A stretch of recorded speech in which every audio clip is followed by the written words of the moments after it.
All right, good morning.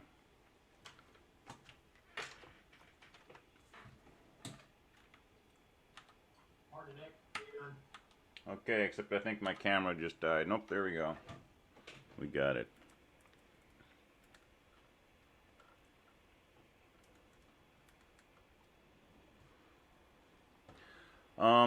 Any questions?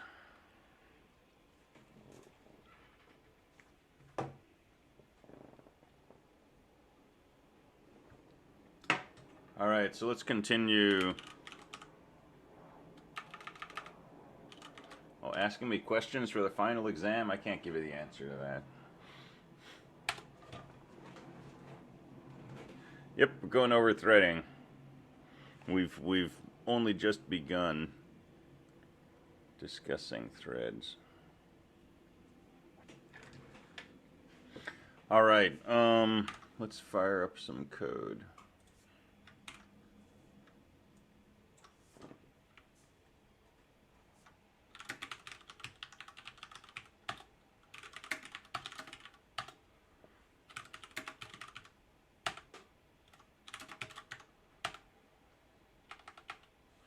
All right, so here's what we're gonna do. We're going to make a main class, and I'm going to create a pair of threads, and we're going to play around with these things and make them execute at the same time, and then explore the consequences of that. In the context of dots version 2, when would we run threads from the main of the dots class? Yeah, so probably in your you could do it a number of places. So you always construct a panel in the beginning of your dots program, right? And that's a good place to create your box array and initialize the array, construct the boxes, and so on. That's where you can also start your net thread. Because that's going to happen, that panel gets constructed when you first run the code before the user has a chance to click any buttons or see anything. So probably your my panel constructor is a good place. Start your net thread and let that thing start doing its business. Um,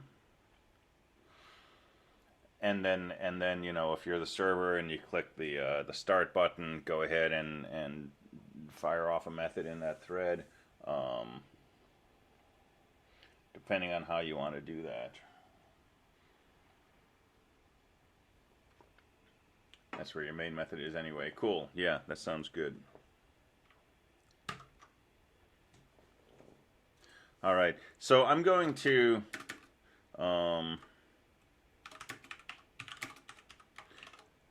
make a class called Go, and I'm going to let Go be the thing that constructs my threads, because I really don't want to do a whole lot of processing inside my main method.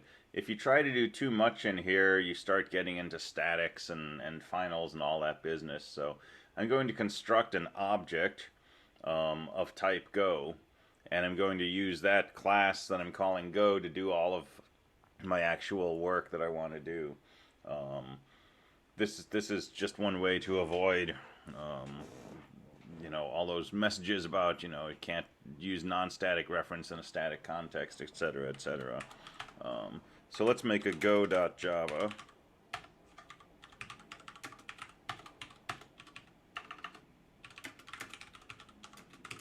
With a really useful message saying do things in here.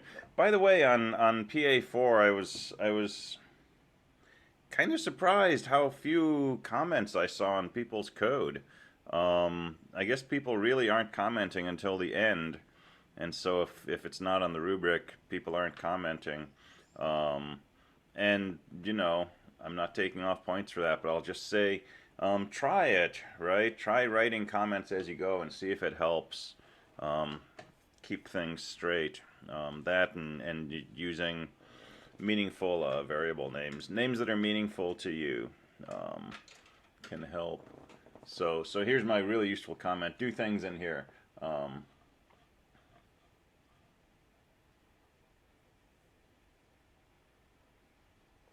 That makes sense. All right, so let's make some threads. So I'm going to do this in the constructor.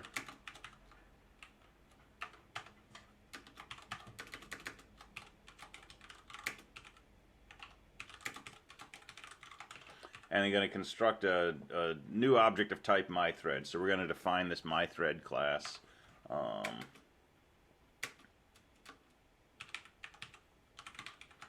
And we're going to say mt1.start.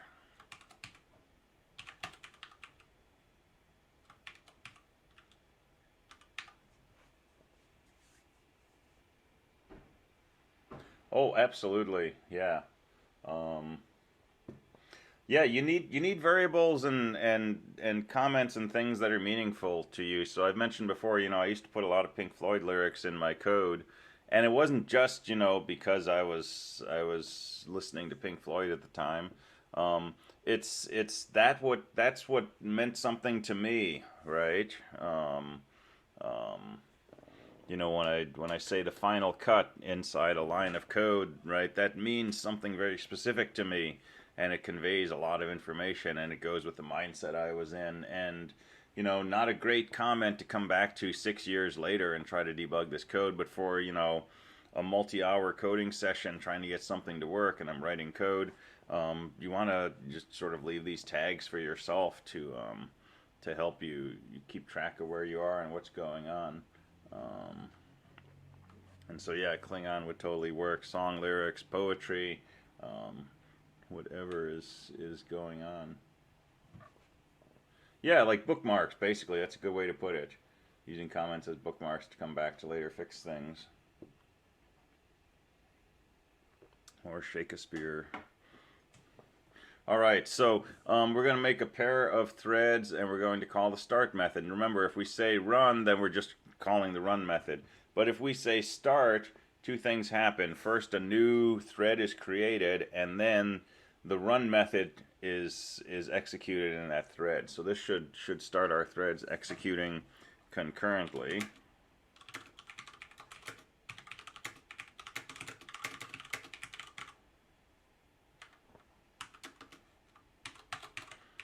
And that's all we're going to do in the constructor here. So after I construct, I'll put a message here.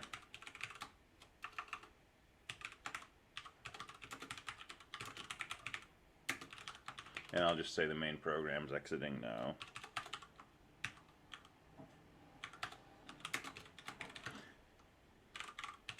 So let's make our actual threaded class. You're using the myThread class from yesterday, right? Basically, yeah, except I didn't save it, so we're kind of writing it again. So public void run.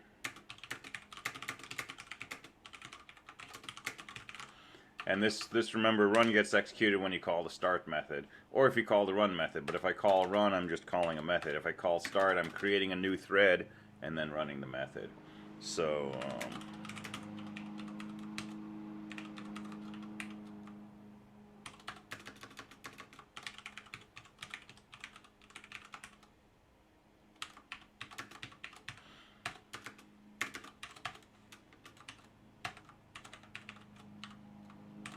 so let's go ahead and just print out the numbers from 1 to 10.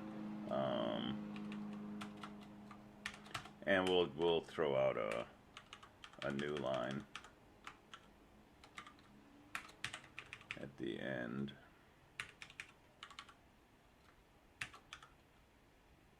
Yeah, I don't remember it either, so we'll just make it up. So we'll compile this. Remember, if I compile main, it will look in the directory that I'm in to see if there's .java files that it can compile to build the class files it needs. So if I run this, my first thread printed out 0 through 9 in a new line. My main program exited. My second thread printed out 0 through 9.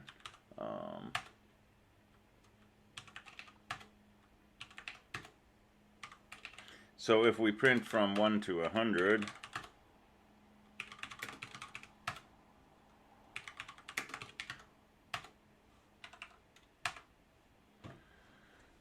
right, we get something different going on. So this time our main program exited right away, and we started getting 0, 0, 1, 1, 2, 3, 4, 5, 6, 2, 7, 8, 9, 3, 4, right? These two threads are running at the same time, and they're each kind of chiming in whenever the JVM happens to give a slice of time to that thread, or, you know, if they're running on different cores, which they should be on the CPU, it just kind of depends when they get to these output parts.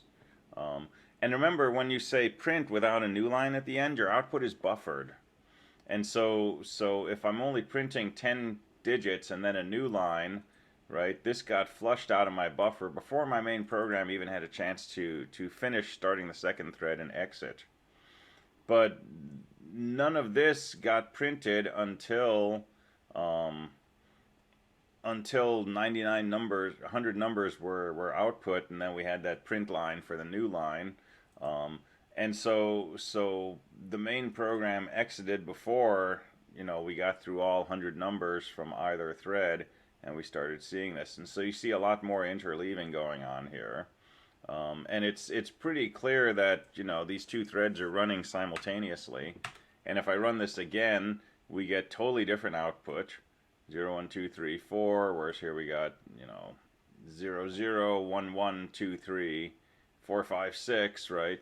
So this will be more or less different every time, potentially. Here's a case where the presumably first thread got a good run and got all the way up to 38, and then the main program exited, and then it got to 39, and then the second thread started to kick in with a 0, and then the first thread came back and got another run all the way up to 61, and then the second thread came in, and then first thread came back, and then second thread got a little more, but for whatever reason, the first thread seemed to get a lot more time slice in the beginning of this run. And, you know, this is just going to be different each time. So that's the basic setup for creating threads, right? So have a class that extends thread, and then you have a start method automatically inside there. And by calling start, you create a new thread, and in that thread you execute the run method. And again, if I were to just call the run method directly, then this is not threaded at all, right? My main program is simply saying, you know, call mt1.run, which prints out 100 numbers, and then call mt2.run, which prints out 100 numbers, and then exit. And that is, you know, strictly procedural consecutive execution. It's always going to do exactly the same thing. But when we change this to start, then you get this simultaneous execution and this interleaving. Yep, so when you call start, it creates a separate thread, executes the run method, and you know, as soon as you call start, thread is created, the run method is called, and you immediately go on to your next statement. So this creates a second thread, starts the run method, comes back here, returns from this, which, you know, returns from the constructor, says main program exiting, and your main program's done. And yeah, those two threads are then pretty much going at the same time.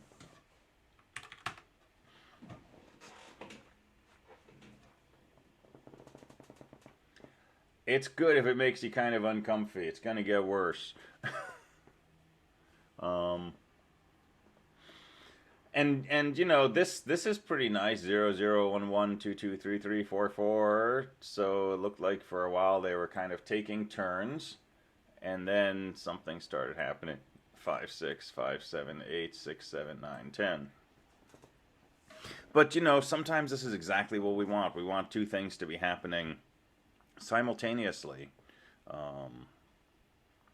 So you know, you're printing a hello message to the user while at the same time you're initializing some data structure. instead of let's initialize and then let's print out this message and then let's wait for a response from the user, right? This lets us do multiple things at once. Well, it's funny you say have a race between threads, because we're going to do something like that. Can we have 1,000 threads? Sure.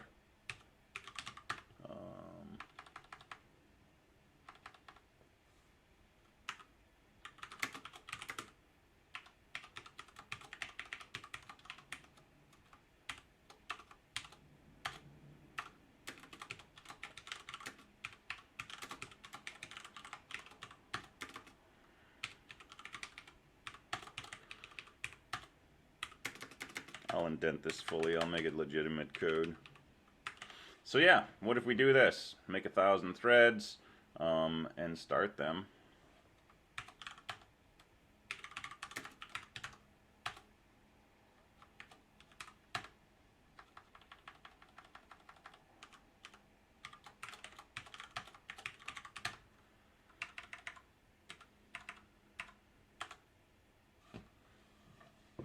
That wasn't too bad. Printed out 1,003 lines because remember it prints a new line after it finishes all those numbers. So yeah, there's a bunch of output here, but that was 1,000 threads. Not a problem. Oh, that would be cool. So yeah, you can make threads playing sticks.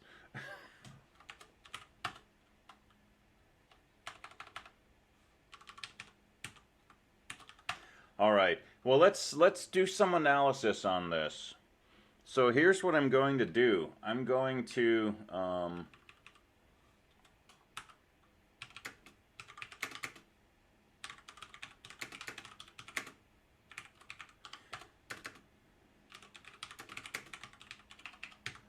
make an integer. I'm going to call it tally. All right. And what I want is I want my threads to update the value of tally. I'm going to have them each bump up this value inside their loop. All right. Now this is something you're going to need to do in your code. My main program is creating these threads.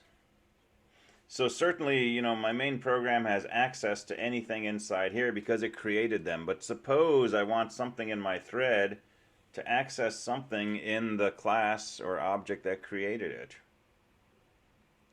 In other words, here's what I want to do. I want to go inside my thread class. So let me call this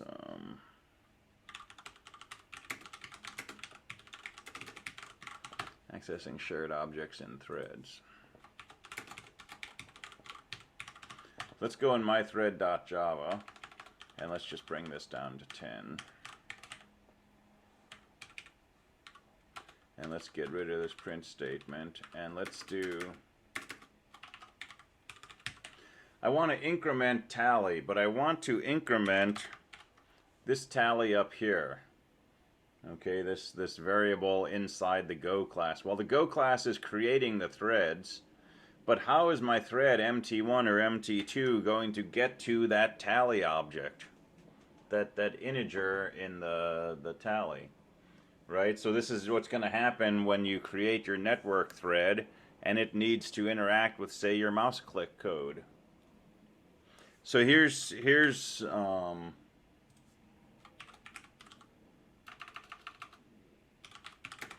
another case where we're going to use a this keyword. So when I construct my thread, I'm going to pass this. And in my thread, I'm going to define a constructor.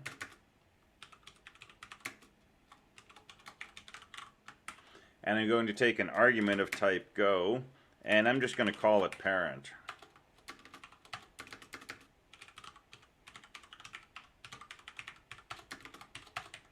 And I'm going to make a class variable of type go that I'm going to call parent.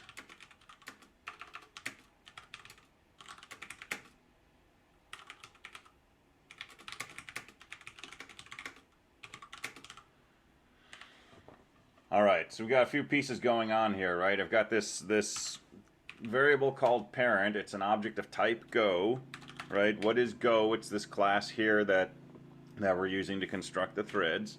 And the purpose of this variable parent is to save the identity of the thing that created us. So when I construct my thread mt1, I'm going to pass this. Remember, this is your ego. It's me. It's I, right? So this is, you know, the instance of Go that's executing when this thread is created. And the constructor will take that argument, which is an object of type Go, and save it in this object up here. So parent is a reference to the thing that created you. So now in the run method, what can I do?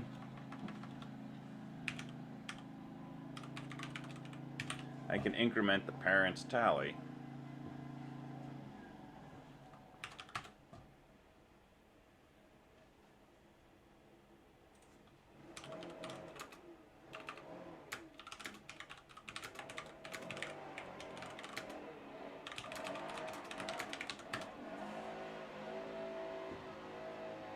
Can we have a thread create another thread which creates another thread? Absolutely. Threads can have other threads. You can put this in a while forever loop and blow up your JVM. But in a more controlled way, yeah, you can definitely threads can create new threads, and that's a fairly reasonable thing to do sometimes. All right, so everybody got the gist of what's going on here. We're going to still call the constructor for our go method, which is going to do a couple of things now. It's going to create a new thread, but it's also going to pass its own identity to that thread. And then it's going to say start, which will create a new thread and execute the run method. And the run method will bump up the tally in that parent object. And yeah, so there are priorities to threads, but they're going to have the same priority to start. But I'm pretty sure you can tweak that. And yeah, you could do recursive threads. Definitely possible. But you know, like playing with forks and fork bombs, it's fairly easy to run away. Although it's a lot easier with forks, because you have to be pretty deliberate, you know, constructing a thread and calling start, whereas fork does all this other stuff in the background. Yeah, have a bake case. Don't run with forks. Good advice. All right. So what should this do? What should tally end up being when we're done? Let's go back into our constructor, and let's do this.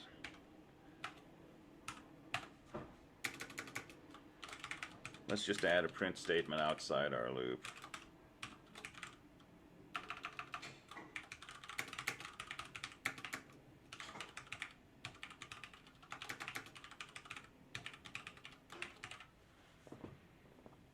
A thrark. All right, so we're going to loop 10 times. We're going to bump up the value of the parent's tally variable, and when the thread exit, we'll print out the tally value. So what do you think this program is going to print? What's going to be the final output from all of this?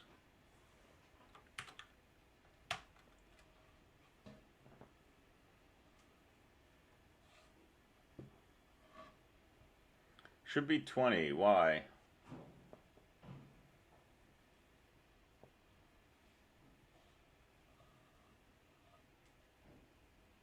Got 2 threads, 10 for each thread. And they're both incrementing the same thing, right? That's what's really key here. This is shared memory, right? This is one of 2 ways to communicate between processes, is to share memory.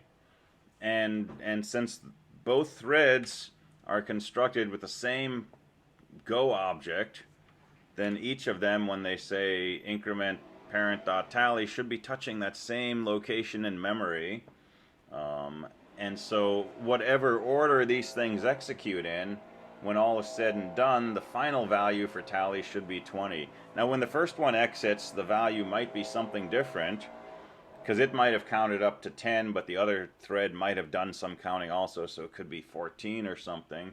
But certainly when the second one exits, it should be 20. And it's possible that, you know, the last thread to finish will not be the last one to print this message. But we should see that one of the threads came out to 20. Can you do threading in C? Yes, you can. There's a thing called p-threads, and you will learn all about them in a number of classes at a university, and it's pretty fun in C.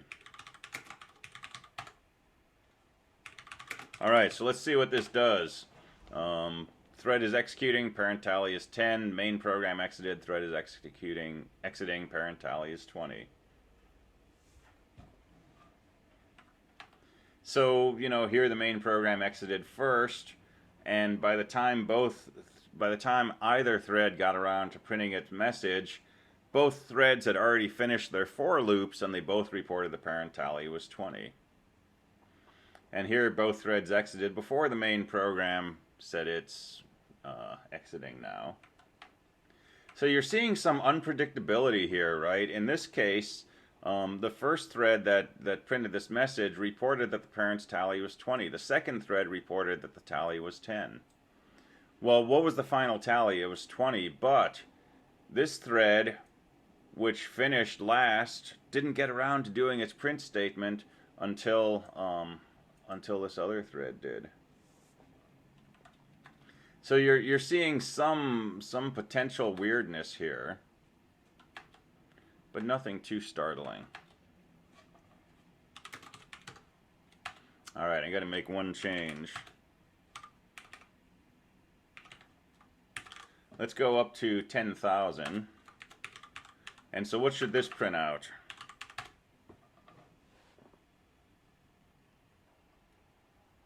$20,000. Pretty straightforward, right? Uh-oh.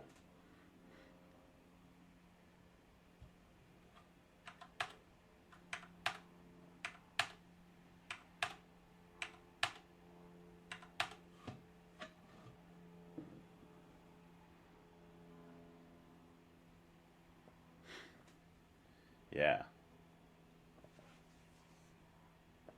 So something is going on.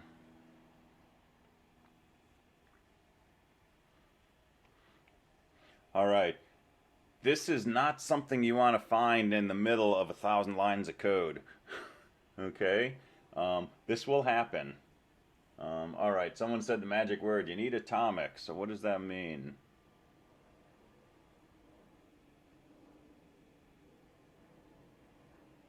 Thread safe. There's another good pair of words. So let's break this down.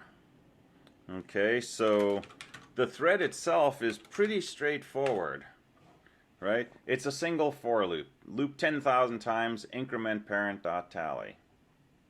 Two threads. The first one's going to increment by 10,000. The second one's going to increment by 10,000. It shouldn't matter what order these things happen in. The final effect should be this statement got executed 10,000 times in one thread, 10,000 times in another thread. And so at the end, it should have been executed 20,000 times. Since tally starts at 0, it should be 20,000. Doesn't happen. All right, so now we got to move down to a lower level view of what's happening. And I'm going to tell you something really important. If you haven't taken 270, this will be really vital in 270. This is called RMW, read, modify, write. And this is at the heart of what happens in the majority of computer operations. What's a computer do at the machine language level? It reads from memory, it makes some changes, it writes to memory. That's kind of it at some level. There's conditional statements and so on, but the main operation is read, modify, write. So yeah, it's all coming together. So suppose we say parent.tally plus plus. Well, you know, we could have, and let me just simplify this and say plus plus I. Now we could have written this as I equals I plus 1, and this clearly says, you know, read the value of I, modify it by adding 1, and write it back into I. So read, modify, write. It's a sequence of 3 operations. First read I out of memory somewhere, then change it by incrementing it, and then write it back into wherever I is stored. And this, you know, we look at this in C or Java and we say, oh, that's one operation, but it's not. It's still a read, modify, write. At the closer to machine level, the CPU or the JVM still needs to read the current value, update it by adding 1 to it, modify it, and then write it back.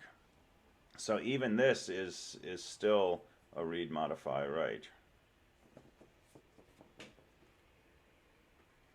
And so the output of increment depends on what it reads. So let's look at the life of these 2 threads. And here's our value of tally. And so we have a loop, and we'll initialize tally to 0. And so we have a loop here which says read tally, add 1, write tally. And here's read tally, add 1, and write tally.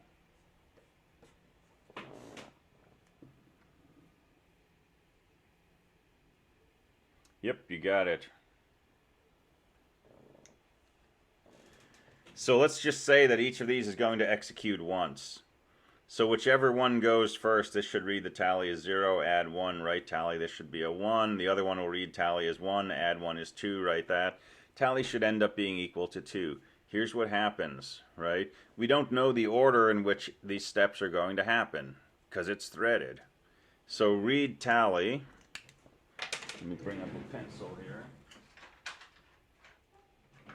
I'm a programmer, so I don't get a pencil, I bring up a pencil. So read tally, this reads a 0. Add 1, it's got a 1. Before it gets a chance to write that, thread 2 starts and says read tally, that's a 0. Add 1, that's a 1. Thread 2, now thread 1 goes back to executing and says write tally, and tally changes to 1. And now thread 2 finishes and says write tally, and it writes a 1. And what happened? Tally ended up being 1.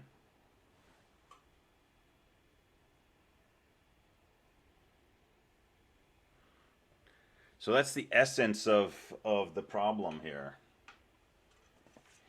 And this can show up in all kinds of situations, and it can present itself in lots of different ways. But this is the fundamental behavior, right? So one more time, right? They both read the current value, which is 0. They each add 1 to it, which gives them both, you know, the belief that the new value of tally should be 1, and then they each write that value, and they both written a 1 into there. And this can happen anytime that you're sharing information.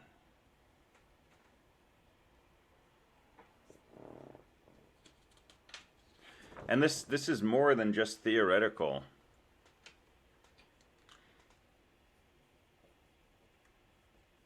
So, you know, you've got a bank, and here's an ATM, and here's your employer.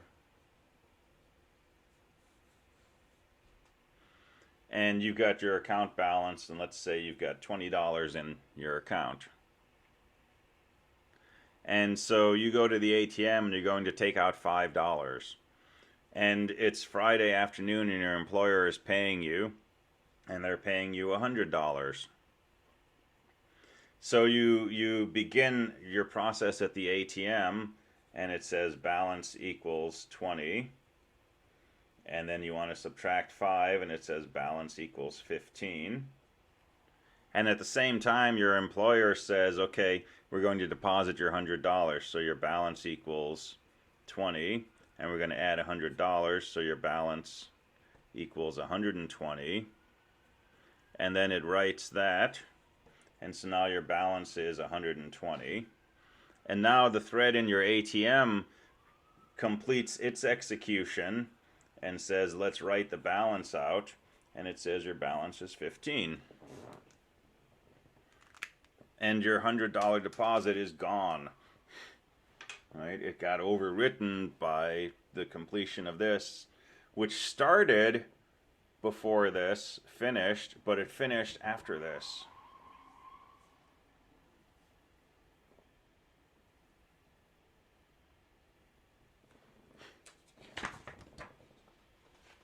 All right. So the key word here, and it was already mentioned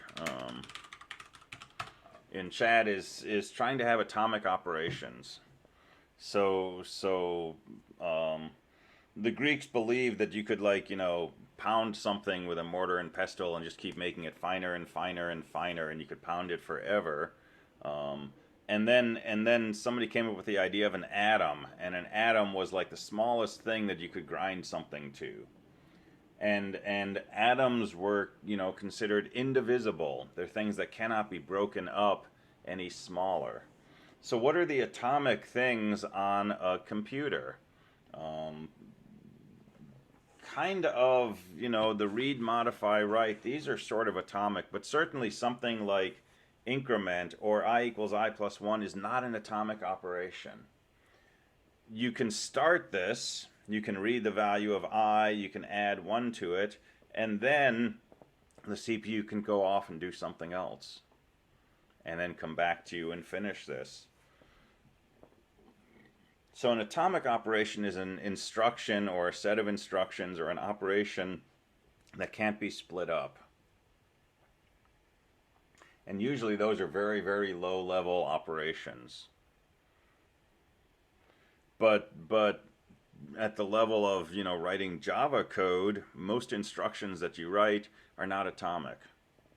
Certainly if you have some big, long arithmetic expression, the JVM could start executing that, get partway through, and then go off and do something else. Respond to a mouse click, or whatever. Yeah, so then we got the Higgs boson blues, right? Now suppose that we could somehow say, hey, I want this to be indivisible. I want to atomize this set of instructions, and I want to atomize this set of instructions. Meaning that once I begin executing this, I don't want to be interrupted. I want to start with this, and once I begin doing this read, I want to be guaranteed I can do my add and my write before any other thread takes control of the CPU. And same thing over here. Now, if you can do that, everything works the way that you would expect. Because whichever thread begins first is going to read the current tally of 0, add 1, write it back. That's going to change the tally to 1. Before another thread begins to read the tally, which will be a 1, add a 1, which will be 2, write it back, change the tally to 2. It defeats the purpose of threading, but only in a very controlled way. So we would not take the entire thread and make it atomic. If we did that, then yeah, we wouldn't have threading. But we can take a few lines of code and say, once you start this, don't let another thread run until we get to this other point. So yeah, other things can happen at the same time, unless we're in one of these little sections of code. And so this, even more than with try catches, we're going to want to atomize chunks of code in the smallest pieces necessary. And most systems have a way to do this, right? So if you look inside the hardware of a CPU, there's usually a way to do an atomic operation. PIC processors don't have this, but PICs aren't, intended to be running threaded code. At least not the pick that we're doing, the 18F1220. But you know, if you look inside an Intel processor or an ARM or things like that, there's ways to do atomic operations at the level of the CPU, the hardware level, and you almost always need some kind of hardware support for this. And if you don't have hardware support, it's a tricky thing to do. So how do we atomize something? Well, let's take a few stabs at this. Let's make a flag.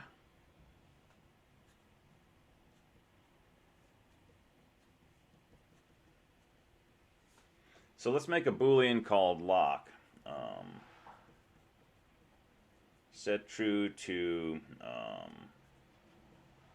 prevent other threads from doing things.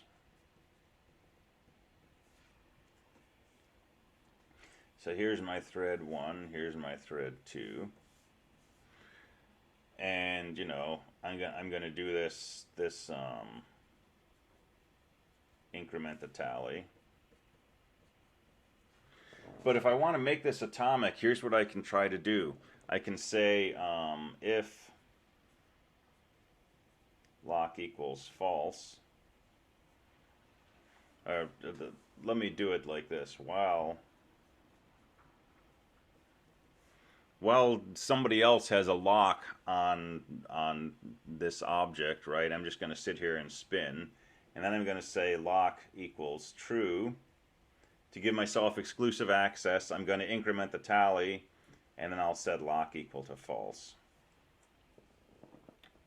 And I'll do the same thing for every thread that might want to access this object. I'll make sure that only one thread is accessing it at a time. So I'll say while lock. And so, you know, here I'm waiting. And then I'll say lock equals true. I'll go ahead and update the tally, and then I'll release the lock.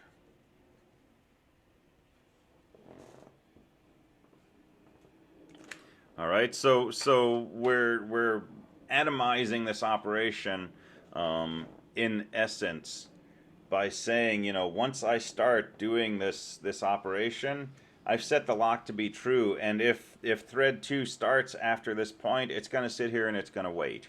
It's just going to sit here and loop forever until I finish incrementing. I set lock to false. Now this thing will say, okay, lock's false, I can go ahead. I'll set my lock, I'll update tally, and I'll release the lock. And I could have 1,000 threads, and by using this logic, the idea is only one thread is going to be able to update tally at a time. Because whoever is updating tally has set the lock to be true, and the other threads, when they start getting ready to increment tally, will get stuck here waiting for the lock. And then when I release it, whichever thread happens to check this next is going to go ahead, set the lock true, increment tally. And this does not work. So why doesn't this work? What goes wrong with this? This is subtle, but critical.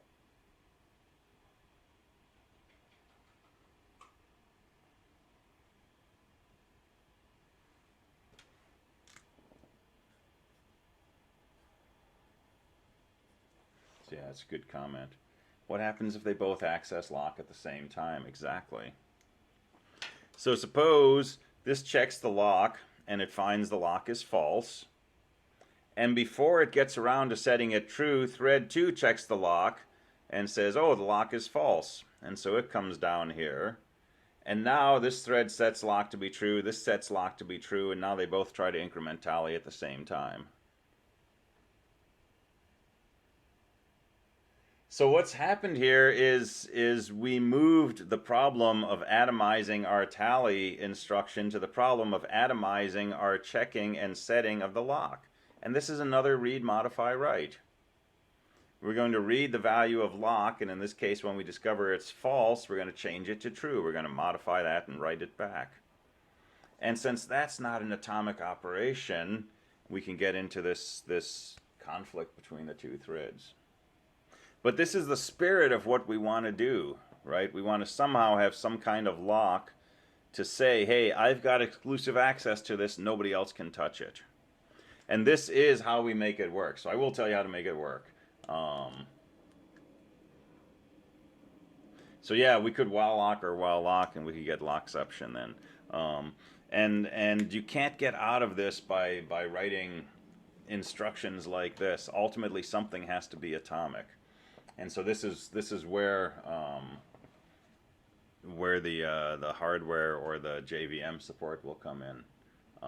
Could you have a random counter that's used whenever you want to access locks? So you're reading ahead on my lecture, which is awesome. Yes, that's an idea. We could, for example, wait a random amount of time before we check to see if the lock is asserted. And that may work most of the time, but it will not always work.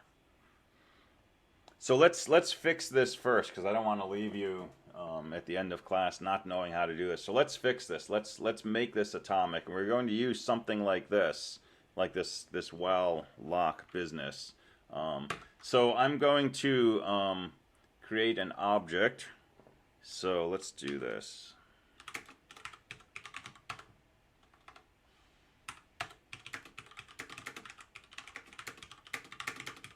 So to create a lock, we need some kind of object. It really doesn't matter what kind of object we use.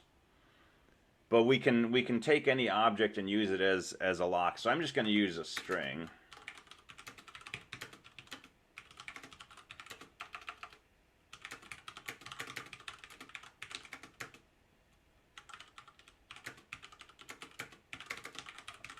It doesn't need to be a string. We're not going to use the value of the string. We're just using this object.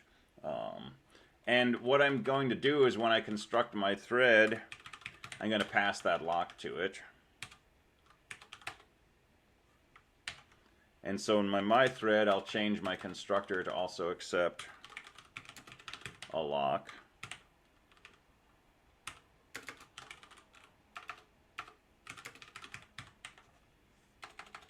And I will save this.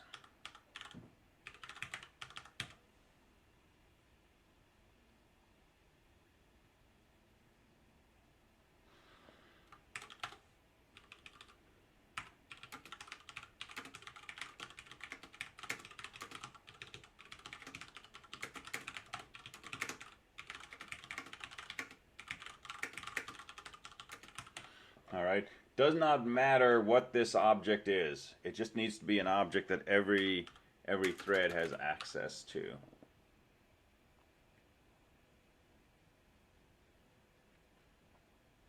That's true. It is part of the parent class. Yeah. So I don't really need to pass it, but I am passing it anyway. Yeah, we'll just go with this, but you're right. Okay, so the magic word here is synchronize.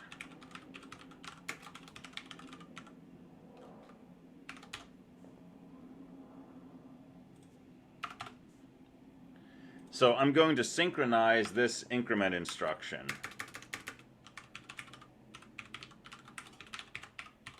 I'm going to say synchronize, put in the name of an object I want to use to synchronize it, and do that.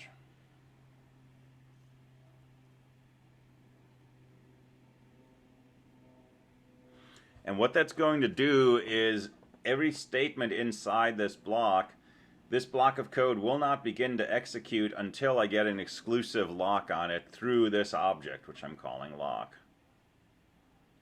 So there's this mechanism inside the JVM that will record when a set of code inside a synchronized lock block is executing, and will make a note that somebody is already executing using this lock. And so the first thread that tries to do this increment is going to be allowed to do it, but as it begins, the JVM is going to say, hey, if anybody else tries to synchronize on this, they have to wait. And if another thread starts trying to execute this statement while the first thread is still executing it, it's going to block. It's going to hang out and it's going to have to wait until that first thread leaves this synchronized block. And then the JVM will say, okay, that lock's available for anybody else who wants it. And at that point, a second thread can kick in, start executing this, and will lock on that object. And if the first thread tries to do this a second time, it will block.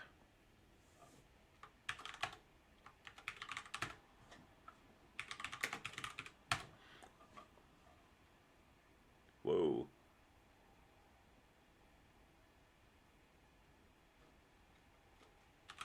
Didn't expect that.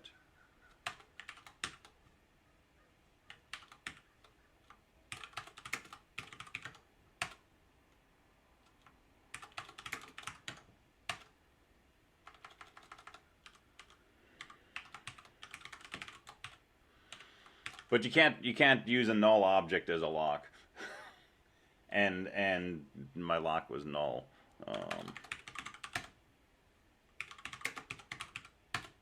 Alright, so there we go. And, you know, sometimes one thread will finish before the second thread has, but at the end, the final tally will always be 20,000. And that's the only thing we've got to worry about. Just throw your code that needs to be atomic inside a synchronized block and lock on some object. And you're right, we could have just locked on parent.lock. But it's clearer in this case for illustration purposes to pass it. So that's basically it. That gets us out of our quandary. All right, so we'll play more with this tomorrow. We'll talk about the dining philosopher's problem, which is a problem going back to, I believe, the 50s from Dijkstra, our old friend from 215, who explored concurrency and shared resources. And so we'll play with dining philosophers, and we'll talk about mutexes and semaphores and stuff like that. All right, cool. Have a good one. I will see you next time.